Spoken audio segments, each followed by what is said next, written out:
Before we catch up with Collier County Commissioner Donna Fiala and Nick Betos, he's a very, very active civic leader in Estero. With all that's going on up there these days, we welcome a special guest to this program from Fort Lauderdale. She's the co-chair of the Republican National Committee.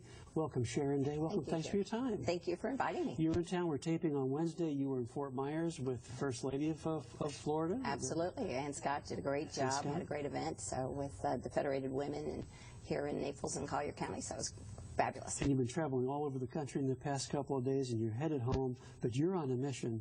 You are to connect and affirm and strengthen women's support in the party. Where the party has been lacking, you're picking up the slack. Absolutely. It's very important after the 2012 election to look at, again, the outcome of what happened, what we did and didn't do. And so we stepped up and said, you know what, we need to really empower women. We need to find more women candidates. We need more women sitting at the table where decisions are made. So it became an active, which I had worked on it before, but it became a true mission after the 2012 election to say we can't win elections if we don't have more women involved. That was a wake-up call.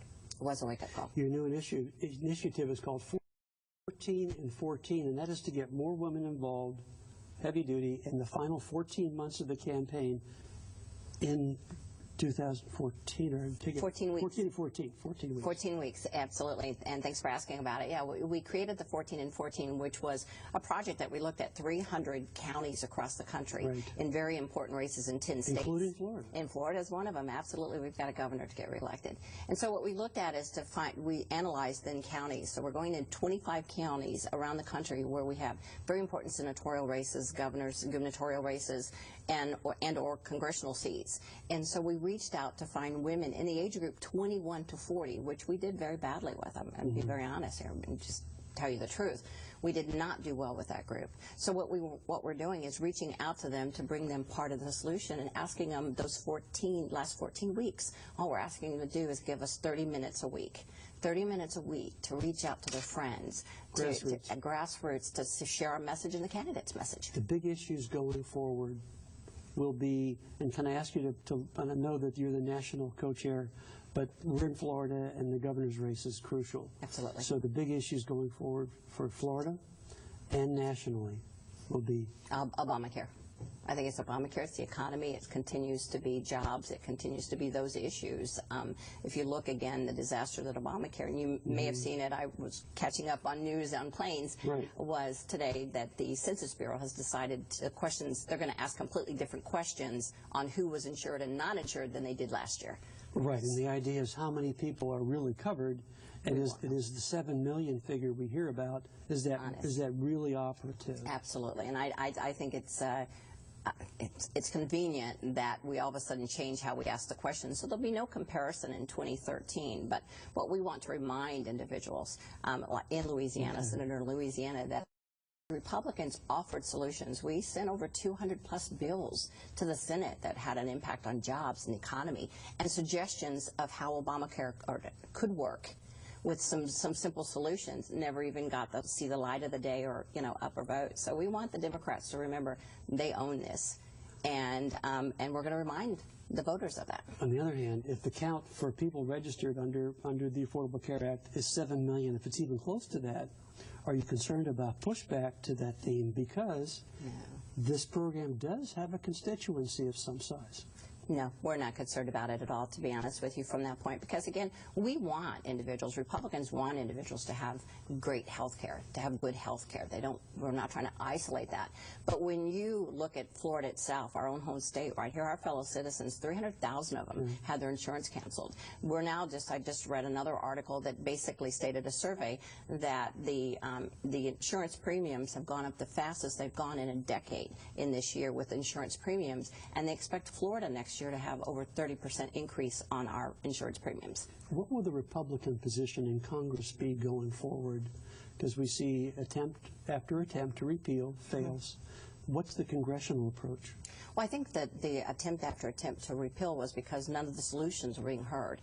you know, you reach a point when you offer solutions, and there are things that we do agree with. Again, within the plan that was offered too, whether I think some of our congressmen and some in our party supported, again, individuals staying on their their parents' policy for a period of time. And again, so there were some things that we agreed on, but some better ways to do it. We want, the Republican Party does, what we want to see is that we want to see the federal government out of our health care. You know, we want to see the health care remain between you and I and my doctor, and we want to be able to choose the hospital we go to if it was the same hospital we did. So we've lost our coverage and we lost our choices, and that's an individual choice between a family and their doctor. You mentioned Louisiana.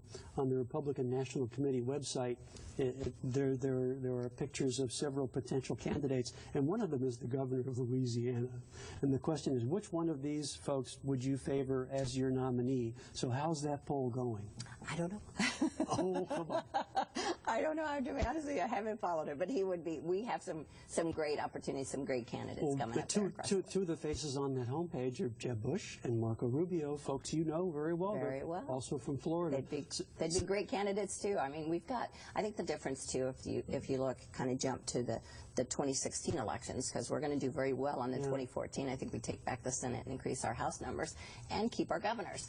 But when you look at 2016, if you look at the depth that we have in the Republican Party of possible presidential candidates versus the depth in the other side, when you're talking about the only two people that are basically stepping up is a Biden or Hillary, both has-beens, with kind of failed records. And we have, like you said, a Jeb and a Bobby Jindal and a Nikki Haley, Susanna Martinez. The depth of our party. I saw Rand Paul's picture on your homepage, but not Ted Cruz. Was that an intentional Tea Party slide? Or? No, we support and work with the Tea Party. No, absolutely not. Again, I don't know. I can't say that was there or not there. So from that point, because the Tea Party certainly can't work with the Democrats. So no. Well, and besides, our passions are similar. You know, we may approach things a little bit different, but the passions and the principles that we stand on in our parties are very similar. So we work well with the Tea Party. Have no problem with the Tea Party and have always worked well with the Tea Party. John Boehner does from time to time, but come back and see us. Being the leader. Come back and see us. We'll talk about that, and thank you very much for your time. Love to. Thanks, Jeff. Co-chair of the National Republican Committee, and next up, call your county commissioner.